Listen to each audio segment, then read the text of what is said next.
Olá, sejam bem-vindos para esta terceira aula do nosso curso de Dialética em Aristóteles. Nesta aula nós vamos estudar algumas noções presentes no livro dos Tópicos, o quinto livro do órgão. Eu pretendo ver com vocês substancialmente aqueles pontos que eu chamaria assim nevrálgicos da arte da dialética, o modo como o Aristóteles dispõe de maneira organizada os postulados centrais e básicos desta disciplina e de que maneira, então, a dialética vem a ser estudada dentro justamente do órgão e, em especial, dentro do livro dos Tópicos. É muito importante lembrarmos, antes de mais nada e antes de entrarmos no livro dos Tópicos, que assim como a demonstração e a retórica, a dialética também possui uma estrutura argumentativa. Quando nós, por exemplo, prestamos atenção na demonstração, nós observamos que na demonstração existe uma premissa maior, uma premissa menor e uma conclusão, onde a premissa maior e menor são afirmações verdadeiras e necessárias e, portanto, a conclusão é, dadas as premissas, também ela verdadeira e necessária, como é o caso paradigmático trazido pelo Aristóteles, e eu mesmo já falei a vocês na aula passada, de que todo ser humano é mortal, Sócrates é ser humano, logo Sócrates é mortal, onde nós temos uma estrutura argumentativa que resulta numa conclusão necessária e verdadeira em si mesmo. Porém, quando nós atentamos para a dialética, nós também mantemos uma estrutura. Tá? Nós temos premissa maior, temos premissa menor e temos uma conclusão. Só que, diferentemente daquilo que ocorre na demonstração, no silogismo dialético, ou material, chamemos assim, normalmente também é chamado dessa maneira na literatura, o silogismo dialético ou o silogismo material, trazem para a premissa maior a tese, para a premissa menor a antítese e para a conclusão a síntese. De modo que a tese, a antítese e a síntese apresentam argumentos nos dois primeiros casos opostos, e no último, uma espécie de intermédio crível ou credível entre uma postulação e a sua refutação, ou a sua, digamos, contrariedade, ou a sua oposição via de regra. Quando nós estamos perante um discurso dialético, portanto, uma tese sempre se apresenta como provável, uma antítese se apresenta como ou provável ou minimamente refutatória daquilo que é postulado na probabilidade da proposição primeira ou da premissa maior, que é a tese, e a síntese tenta apresentar um juízo aproximativo da verdade que, ainda que intencionalmente pretenda-se verdadeiro necessariamente e universal, todavia, o máximo ao qual a síntese, que é a conclusão da dialética, consegue chegar é, no mínimo, um juízo provável ou uma conclusão provável a partir da tese e da antítese. E é justamente com base nessa estrutura que todo o estudo dos tópicos é postulado como o estudo propriamente dito da dialética e daquilo que intuitivamente, chamemos assim, já está no intelecto, de algum modo, já está em nós, já está no nosso modo habitual de lidar com os conhecimentos, mas que aqui o Aristóteles, de maneira muito analítica, consegue estabelecer. Então vejamos que todo discurso dialético pretende-se um tipo especial de raciocínio que parte de coisas que são estabelecidas, que são assentidas, e pretende estabelecer outras coisas ulteriormente adicionadas, né, e distintas ao mesmo tempo daquilo que foi previamente estabelecido para dar vazão e, portanto, para aproximar o quanto possível da verdade e da universalidade, ainda que careça justamente de um nível absolutamente universal para tanto. Então, se a demonstração lida com coisas que são verdadeiras e primordiais, como diz Aristóteles, são verdades por si mesmas, por exemplo, os princípios de não contradição, de identidade, na dialética nós lidamos com proposições e coisas que são plausíveis, maximamente plausíveis, né, que parecem verdadeiras, que parecem a todos ou à maioria, ou a um grupo de sábios, ou eventualmente a uma comunidade de interlocutores, mas que no fundo apresentam um tipo de conclusão que é desprovida justamente dessa universalidade ou desse grau absoluto de verdade e certeza que há na demonstração.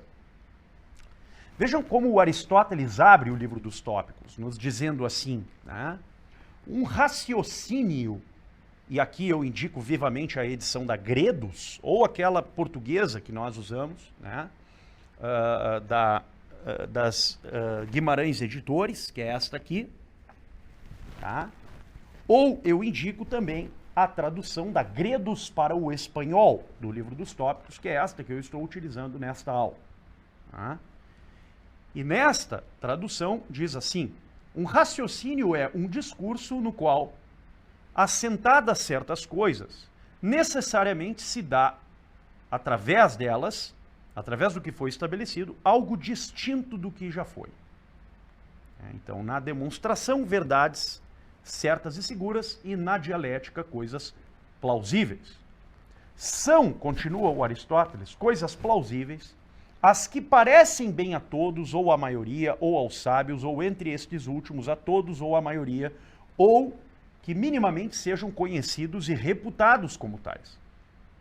E o contrário dessas coisas plausíveis é justamente o raciocínio erístico, que sendo contrário à plausibilidade, ora da retórica, ora da dialética, é o que parte de coisas que parecem plausíveis, mas que na verdade não são.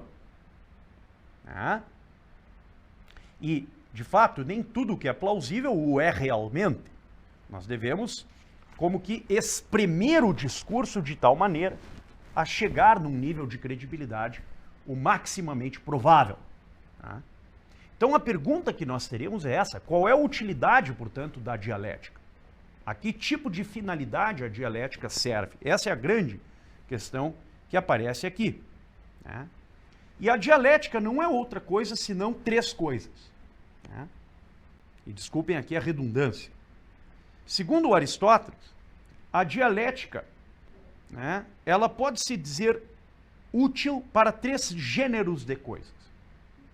Ou para o próprio exercício intelectual de um ser humano, eu vou exercitar-me intelectualmente, ou, segundo caso, para a conversação em geral, ou dialogar com você sobre qualquer tema, e terceiro, para a aquisição de conhecimentos na filosofia e no campo das ciências práticas em geral, como o caso da moral, do direito e da política, ou mesmo da economia.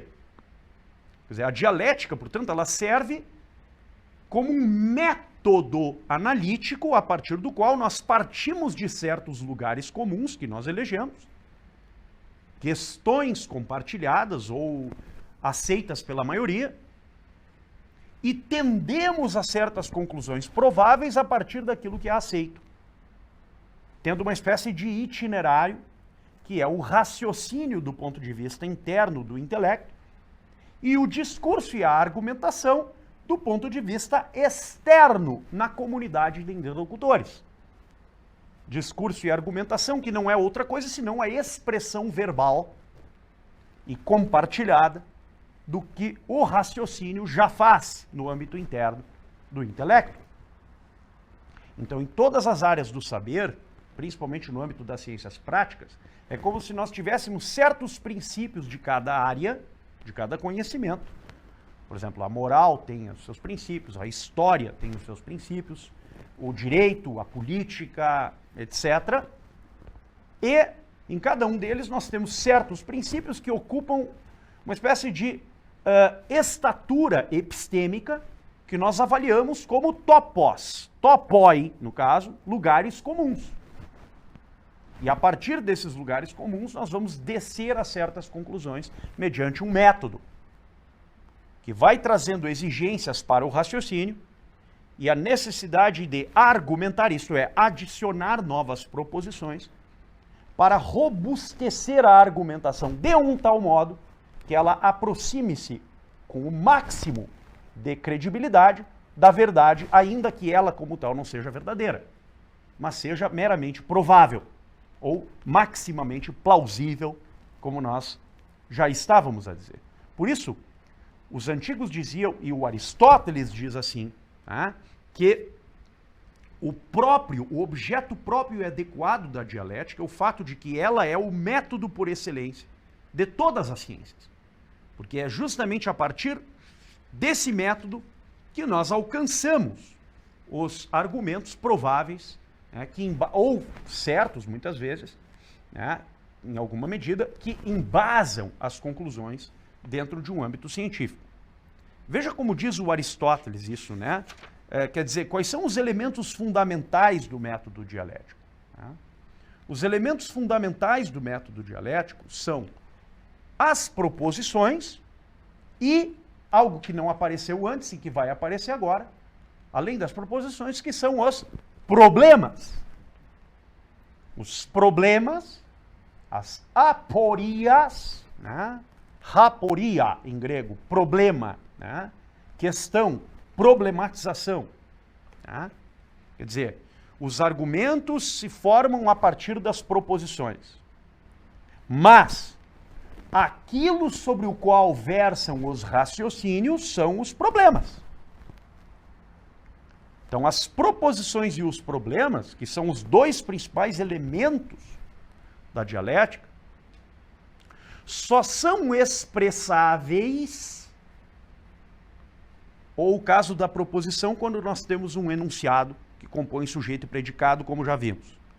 E no caso do problema, quando nós arguímos questões ulteriores que possam levantar objeções à tese que é postulada, questões que desempenham a função de antítese, nos dois casos, nós lidamos com pelo menos 3 tipos especiais de definições para ou formar as proposições ou arguir os problemas.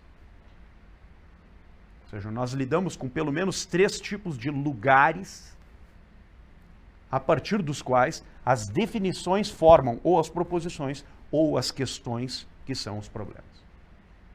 Que lugares são esses? São o gênero, próprio e o acidente.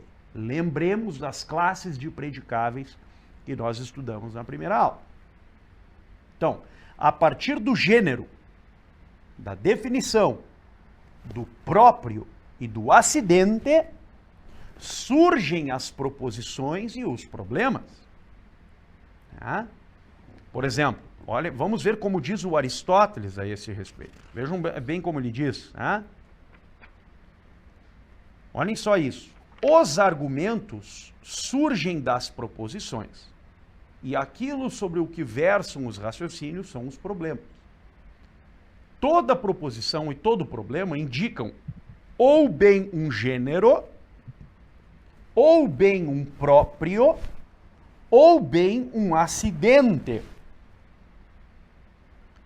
E já que entre o próprio há aquilo que significa o que é o ser e o que não significa o que é o ser, próprio, aquilo que é próprio de algo, ou seja, a substância primeira e a substância segunda, que é espécie ou gênero, como nós já estudamos.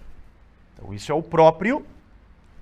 No caso do gênero, propriamente falando, nós temos aquilo que é maximamente, universalmente definível a respeito de uma classe ao qual pertence uma substância, como nós vimos. Por exemplo, o gênero animal, ao qual pertence a substância individual de natureza racional chamada Marcos, ou a substância secundária, ou espécie, ou essência chamada animal racional, que é o ser humano. Tanto a substância Marcos como a espécie chamada animal racional pertencem ao gênero animal, ou ao gênero mortal. De modo que, para formar a proposição e para formar os problemas, nós sempre vamos considerar ou gêneros, ou próprios, substância ou espécie, ou acidentes. No caso, as 9 outras categorias, para além das quais a substância inere. Tá? No caso, as determinações do ser que nós já estudamos. Tempo, lugar, qualidade, quantidade, hábito, estado, posição, relação, ação. Né? Então, quando nós lidamos com as definições dos 4 predicáveis, a definição, né? Um enunciado que significa o que é o ser, como diz o Aristóteles. O próprio, aquilo que indica não apenas o ser, mas o que se dá no objeto e pode intercambiar-se com ele na predicação. Por exemplo, a substância individual de natureza racional chamada Marcos Boeira, eu. Ou a espécie ao qual eu pertenço, animal racional, ou ser humano, ou animal político, ou animal social. Né? Então, o que é próprio. Terceiro, o gênero, que é aquilo que sempre se predica de algo. É o predicável mais universal de todos, é o gênero, nós já vimos. E o acidente, né? É o que não é nenhuma dessas coisas e se ao mesmo tempo se dá num objeto. Motivo pelo qual o acidente pode ser também ele mesmo um próprio. Né? Veja, entre todas essas coisas existe um conjunto de relações entre as classes de predicáveis. Entre várias espécies e um gênero, por exemplo, a espécie humana, a espécie felina, a espécie anfíbia, espécie de répteis e o gênero ao qual todas elas pertencem, que é o gênero animal, e as substâncias que pertencem individualmente a cada uma dessas espécies. Por exemplo, nós seres humanos, eu, a Mari, o Guilherme, o Fernando e todos vocês que estão aí assistindo esta aula, né, todas as substâncias individuais de natureza racional que pertencem a uma única espécie, que é a espécie humana. Há uma relação entre os predicáveis aqui, que é a relação da substância, o que é próprio, com a espécie. E quando nós enxergamos, portanto, as relações entre predicáveis, nós temos de atentar sempre, nos diz o Aristóteles, para os diversos significados do que nós chamamos de idêntico. Né?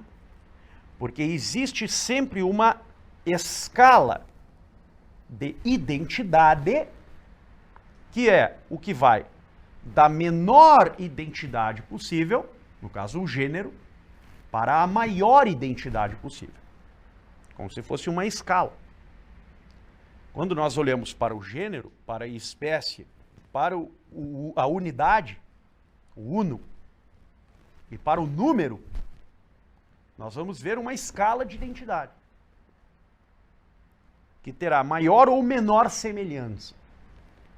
Então, quando eu olho, por exemplo, para o gênero, eu olho para coisas que são, de maneira muito particular, muito contingente, semelhantes. Por exemplo, a semelhança que existe entre eu e um inseto. Vocês diriam, nenhuma, professor, brincando comigo, para dar risada, né? Mas existe alguma coisa que é semelhante entre eu e o inseto? Existe. É um grau mínimo de semelhança, mas existe. Eu e o inseto somos mortais. Eu e o inseto somos seres animados. E, portanto, somos animais. Eles se movimentam e eu também. Né? Mas quando eu observo, por exemplo, a semelhança que existe entre eu e qualquer um de vocês, como substâncias individuais que pertencem à mesma espécie e não apenas ao mesmo gênero, o grau de semelhança é muito maior. Ainda que nós sejamos muito diferentes, temos diferenças substanciais e acidentais. A substância é diferente e os acidentes são, obviamente, diferentes, distintos. Há uma certa semelhança entre nós em razão da espécie. Nós somos seres humanos. Só que existe alguma coisa que é idêntica de maneira absolutamente igual ou semelhante? Sim. O quê? A unidade, o um. E, portanto, aquilo que é o mais idêntico dentre todas as coisas que são pensáveis dentro das classes de predicáveis são os números. Diz o Aristóteles assim aqui. Vejam que interessante. Né? Quer dizer, o que entre todas as coisas parece chamar-se idêntico com maior unanimidade é o numericamente um. Que coisa isso, que coisa. Né? E, portanto, quanto maior proximidade com o um, maior a proximidade com o que é idêntico e, portanto, maior a proximidade com a verdade e a certeza. Por isso, de todas as classes de demonstrações dotadas de um grau absoluto de certeza e verdade, a matemática é, de todas, a de maior força. Por quê? Porque ela é uma ciência, uma área do saber que lida basicamente com aquilo que lida com identidade maior e maximamente universal se comparada às outras relações de identidade que se dão ou na espécie ou no gênero. Menor e menor ainda semelhança, por assim dizer. Por isso, na dialética, portanto, porque nós não temos um grau de certeza como na matemática, nós vamos sempre depender do quê? De uma série de outras coisas que vão ornamentar o discurso, a argumentação, ora com as percepções sensíveis, com os sentidos, com a ajuda das sensações, com a ajuda da dimensão patológica do ser humano, com o pathos, com o mundo das paixões humanas, de modo que nós vamos fornecendo maiores e maiores e maiores garantias aos nossos argumentos, tendo em vista sempre uma espécie de comprovação que vai tender sempre do singular para o universal, ainda que não alcance a estatura de universalidade absolutamente. Nós vamos do singular para o universal. Diferente do que ocorre na demonstração, onde nós vamos do universal para o universal, dos princípios evidentes para as conclusões necessárias. Aqui não. Aqui nós vamos do singular, que são os lugares comuns, os topos. Tá? Por exemplo, sei lá, vamos pegar aí. No Rio Grande do Sul, normalmente toma-se vinhos de uma qualidade, digamos, inferior àquela que existe na França ou no Chile. Tá? Esta proposição é verdadeira absolutamente ou ela é provável? No caso, esta negação, esta afirmação, né? Ela é verdadeira absolutamente ou ela é provável? Ela é provável, mas ela é certa e segura? Não. Pode ser que existam vinhos no Rio Grande, produzidos no Rio Grande do Sul que sejam superiores a vinhos de mesmo patamar comparativo, vinhos chilenos ou franceses. Não sei, talvez. Tá? Então, para robustecer esse argumento e esta afirmação, eu teria de lidar com outras proposições e levantar uma série de outras perguntas, né, justamente para robustecer a comprovação dos meus argumentos. Tá? É como se eu fosse do mais singular e tendesse ao universal, ainda que eu não alcançasse o universal, mas é uma tendência. Tá? Há um processo, por assim dizer, indutivo. Aquilo que os gregos chamavam de epagogé. Né? A epagogia é um tipo de tensão cognoscitiva que vai do mais singular para o mais, tende ao mais universal por meio de um processo dialético articulado que vai sopesando teses e antíteses e buscando sínteses cada vez mais comprobatórias.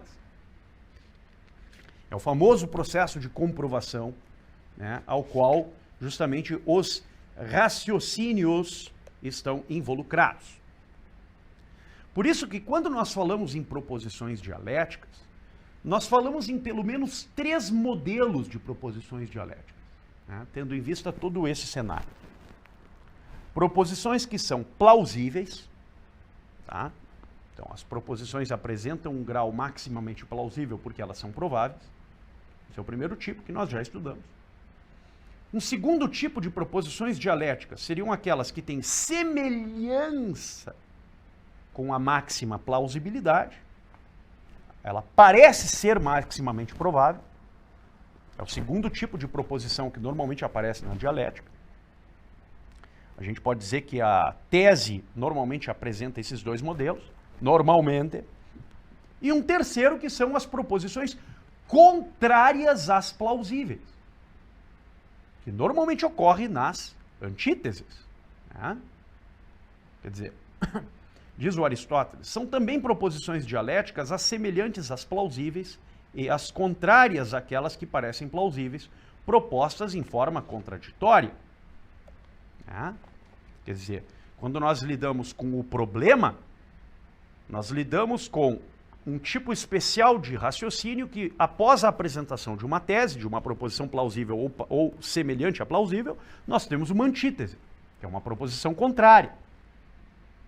E aí já está instalada a aporia, o problema. Né? Quer dizer, o que é um problema dentro da dialética? É uma questão que tende ao desejo ou ao rechaço.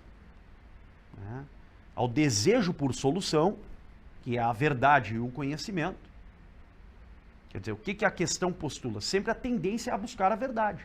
Ainda que ela não alcance, mas ela tende para lá, ela quer buscar a verdade. E, portanto, o conhecimento certo, seguro, mas ela não alcança. Então, é isso que é presente no problema. Há uma questão que tende ou ao desejo de verdade ou ao rechaço daquilo que está sendo apresentado como provavelmente verdadeiro. E por isso, todo problema dentro da dialética é uma questão suscetível à argumentação. Quando nós lidamos, por exemplo, no direito, na moral, na política, com os hard cases, os casos difíceis, o que está em jogo dentro dos casos difíceis? Qual a que apresenta a maior prova, melhor comprovação? Tá? Então, a tese postula uma proposição ou algumas e um problema. Né?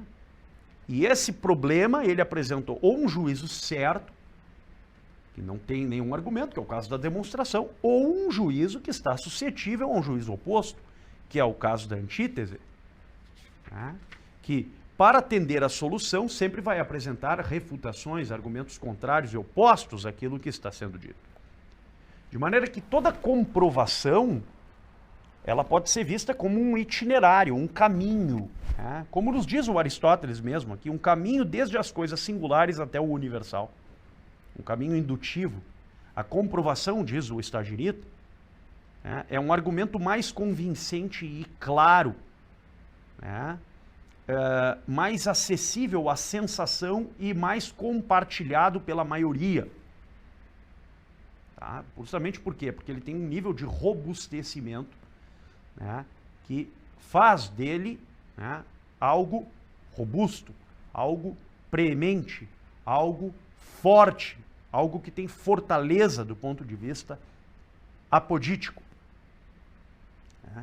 Então, quando nós pensamos assim, nós somos impelidos a pensar junto com Aristóteles sobre os instrumentos da dialética. Quais são os instrumentos que o dialético deve ter, deve lidar, com que instrumentos ele deve lidar? Essa é a grande questão.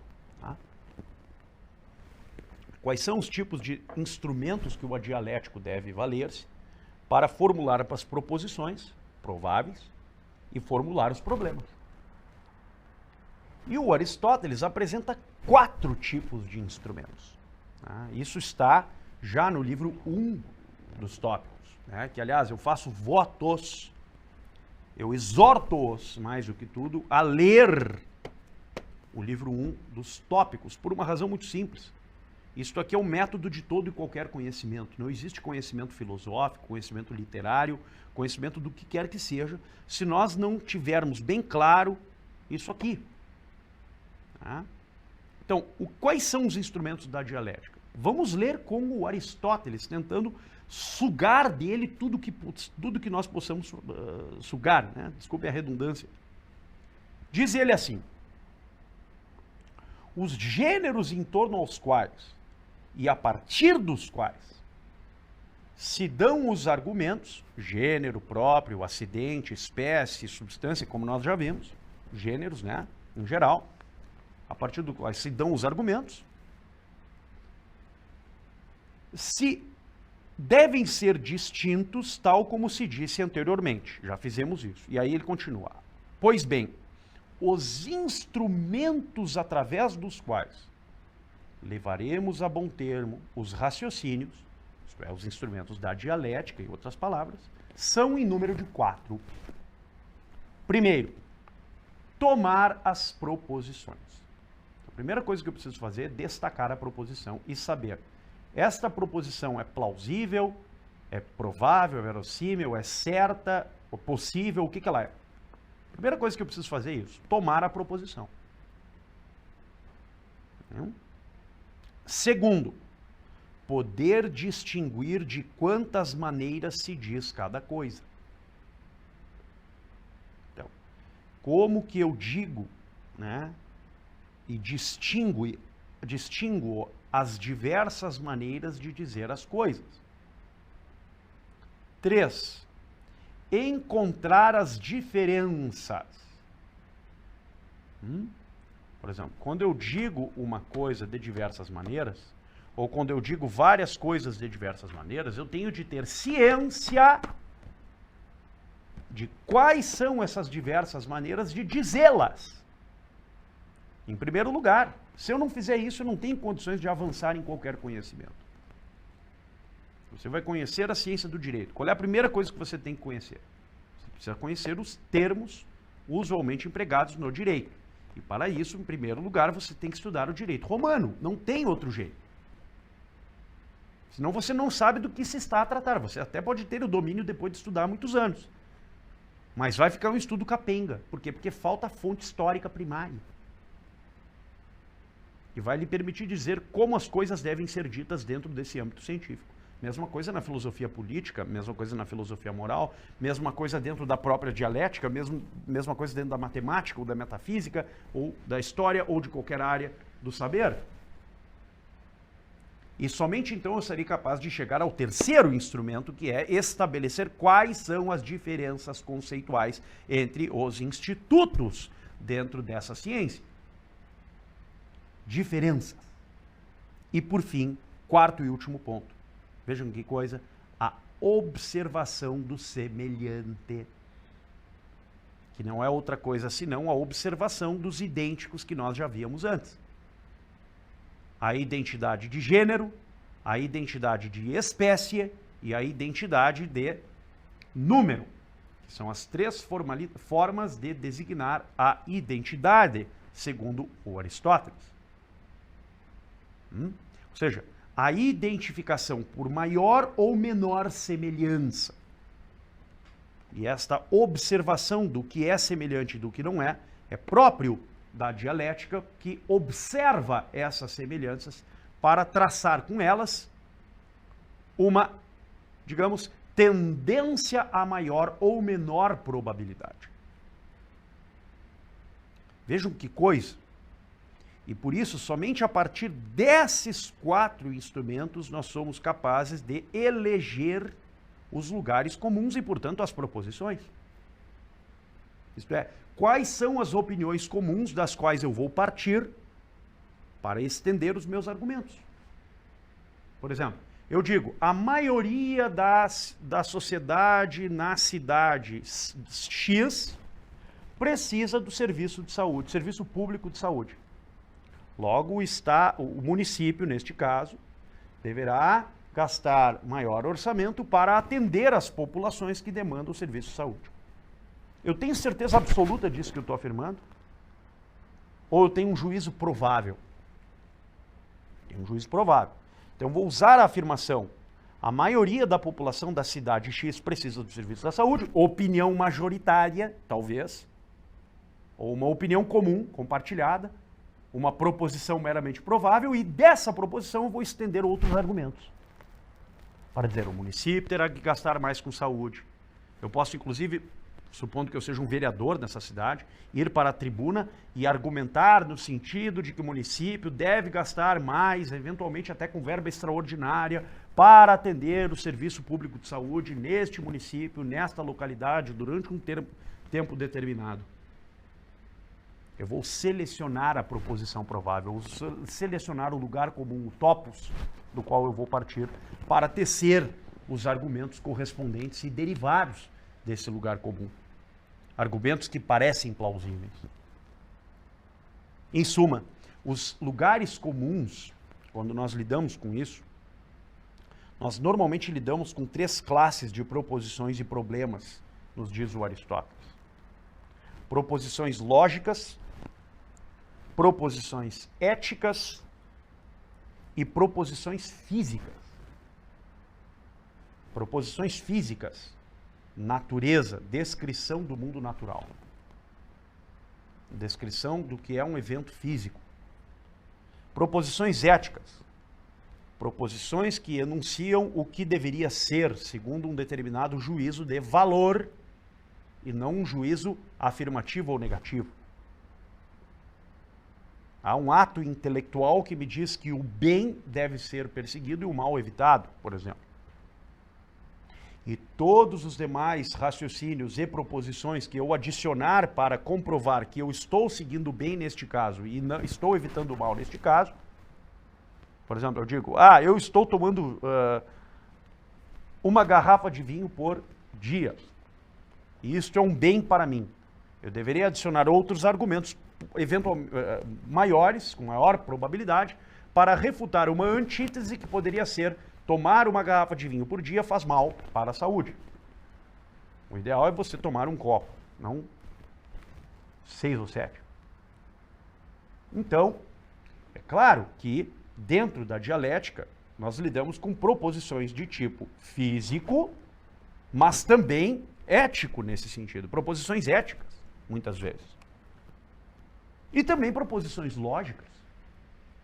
Quando eu digo, por exemplo, é lógico que a tese X vai embasar melhor a petição inicial e, portanto, o juiz da comarca tal, da vara tal, vai aceitar o meu pedido, porque ele tende a concordar com essas premissas das quais eu parto, diferentemente da parte contrária, que vai argumentar uma posição Y para defender a sua tese. Por exemplo, estou lutando contra um banco, entrei com uma ação revisional contra o banco.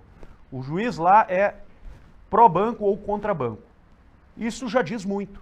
Se ele for contra-banco, eu vou usar uma série de argumentos, que possam suavizá-lo e apenas induzi-lo a acatar a minha tese. Se ele for pró-banco, eu terei de robustecer a minha tese com muito mais argumentos fortes para estar o mais próximo da certeza possível, de modo a tentar convencer aquele juiz que previamente é pró-banco de que a minha tese é mais forte que a tese do banco. Então eu estou lidando aqui com um tipo de argumentação que é jurídica, que é moral, mas também é lógica, em ampla medida.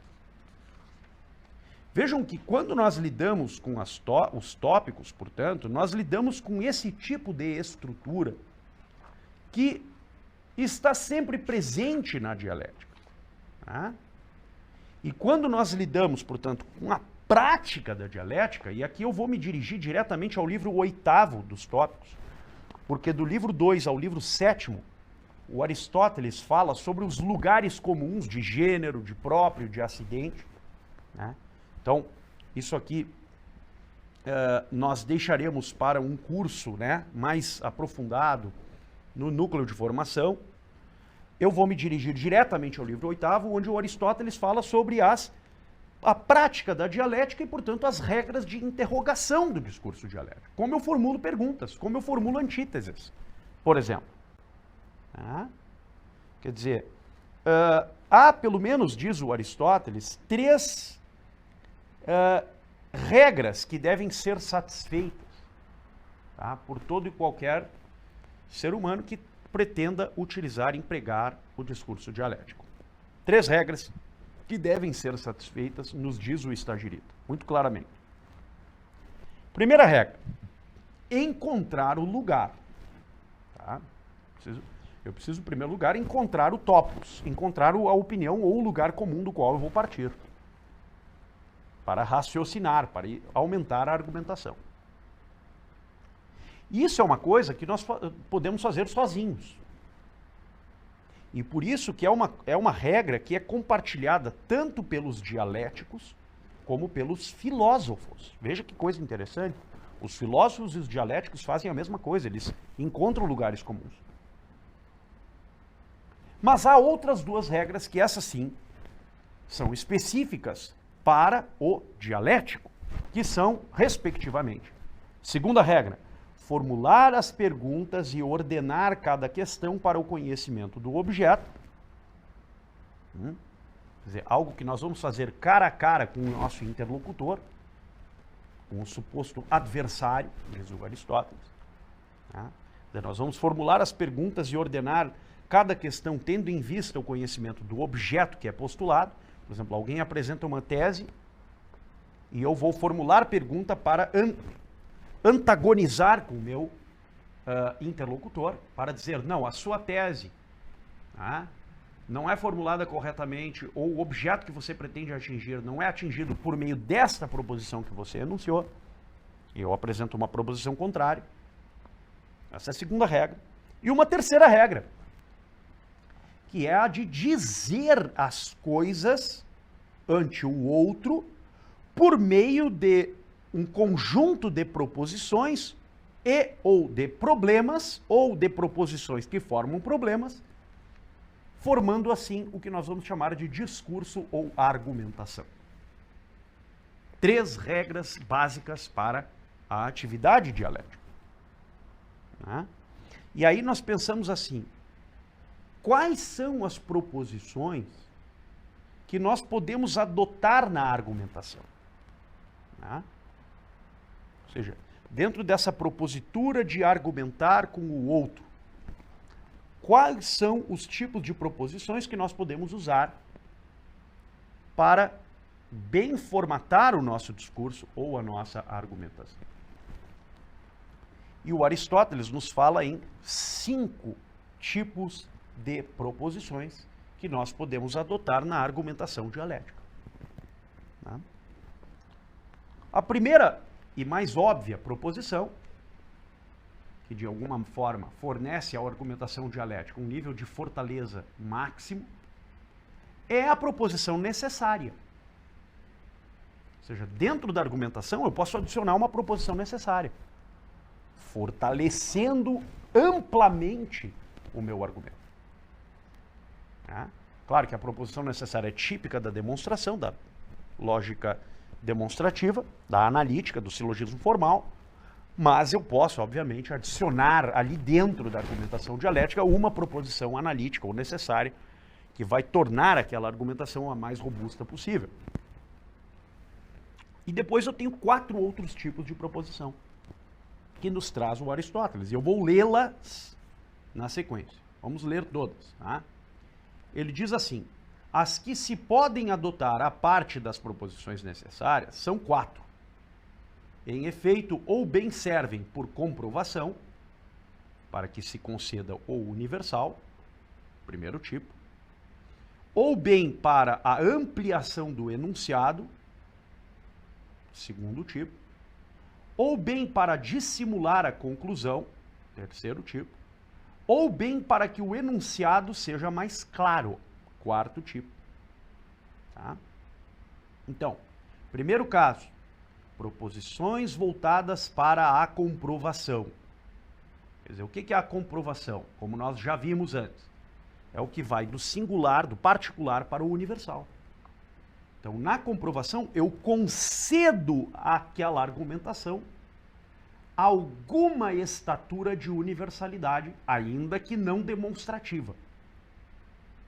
Por exemplo, eu sou capaz de entender o argumento de um advogado e o argumento da parte contrária. Porque isso tem um certo grau de universalidade, mas não total, como é o caso da demonstração. Se eu boto 2 mais 2 é igual a 4 e mostro isso para um finlandês que não conhece a língua portuguesa, ele vai saber do que eu estou falando. Mas se eu mostro a petição inicial e a contestação de dois advogados, na língua portuguesa, o finlandês que não conhecia a língua portuguesa não vai entender bolhufas. Tá? Então, as proposições que são adicionadas na argumentação por comprovação, elas tornam a argumentação menos singularizada e mais universal, mais próxima do universal. Como diz o Aristóteles, comprovação para que se conceda o universal. Tá? Depois nós temos um segundo tipo que o Aristóteles nos traz, que se dá quando nós temos uma ampliação do enunciado. Tá? Então, o que se dá na ampliação do enunciado? Nós aumentamos, maximizamos o horizonte semântico do enunciado, ampliando o seu raio de significação. Por exemplo, uma coisa é eu dizer, o Marcos Boeira tem 1,83 m. Um acidente. Outra coisa completamente diferente é, o Marcos Boeira é um animal racional. Porque eu estou colocando uma substância primária dentro de uma espécie, que tem um grau maior de universalidade e, portanto, de ampliação no predicável que eu usei dentro do predicado desse enunciado. Ampliação do enunciado. Né? Quer dizer, quando eu formulo uma ampliação de enunciado já na tese, a antítese terá a obrigação apodítica de, pelo menos, satisfazer a mesma extensão de significado daquilo que é postulado na tese. Depois tem um terceiro tipo de proposição, que é aquela que volta-se para dissimular a conclusão. O que eu procuro fazer? Eu procuro desmistificar ou dissimular a conclusão que é obtida a partir da tese. Para mostrar essa conclusão é menos provável do que a conclusão que eu estou apresentando na antítese. Portanto, esse tipo de proposição é um tipo de proposição que visa a competição pura e simples. Eu quero vencer o meu adversário. A dissimulação da conclusão é um tipo de proposição inserida dentro da argumentação que visa competir e vencer o adversário, mostrando que a conclusão obtida a partir da tese é menos provável do que a conclusão obtida a partir da antítese. E, por fim, um tipo de proposição que é adicionada dentro da argumentação é aquela que visa tornar o enunciado mais claro. Visa tornar aquilo que é desconhecido mais conhecido, que é exatamente o que eu estou fazendo com vocês aqui. Supondo que vocês nunca tenham ouvido falar de dialética, ou tenham ouvido falar, mas não tenham adentrado na arte liberal e, por que não, na ciência da dialética, obviamente uma atenção especial à aula que eu estou ministrando tornará o objeto desta ciência e arte liberal mais cognoscível do que antes. Tá? Justamente porque uma atenção maior à taxonomia dos conceitos, à classificação das definições dentro dessa ciência e dentro dessa arte liberal, fará, obviamente, com que vocês tenham uma apreensão mais sólida do que é cognoscível no âmbito dessa disciplina do que se não o fizessem. Em suma, quando lidamos com a dialética, lidamos com um tipo de raciocínio que, tendendo à certeza, encontra, todavia, apenas uma máxima plausibilidade, que é expressa como um juízo provável. Um juízo provável que não é outra coisa senão uma avaliação final dentro de uma argumentação sobre o grau de probabilidade que tem um conjunto de enunciados que formam um conjunto de proposições que, por sua vez, forma, neste conjunto, uma argumentação em geral. Eu poderia dizer, a título de encerramento desta terceira aula, que se no órgão nós partimos do estudo das categorias e dos termos, para na interpretação termos o estudo do nome, do verbo, da locução e do juízo que forma as proposições, nos livros subsequentes do órgão nós estudamos a demonstração analítica com grau absoluto de certeza e necessidade, nos analíticos primeiros e segundos, e nos tópicos nós estudamos, como vimos nessa aula, os juízos prováveis, os juízos que têm máxima plausibilidade em razão da adição ulterior de outros raciocínios que vão tornando aquela conclusão a mais próxima da universal possível, ainda que ela, como tal, não seja verdadeira em si mesma, como ocorre na demonstração. E, por fim, o estudo dos elencos sofísticos, que busca estudar as patologias desses raciocínios e, por que não, da argumentação, ora demonstrativa, ora dialética em geral. Muito obrigado pela atenção de todos. Até mais.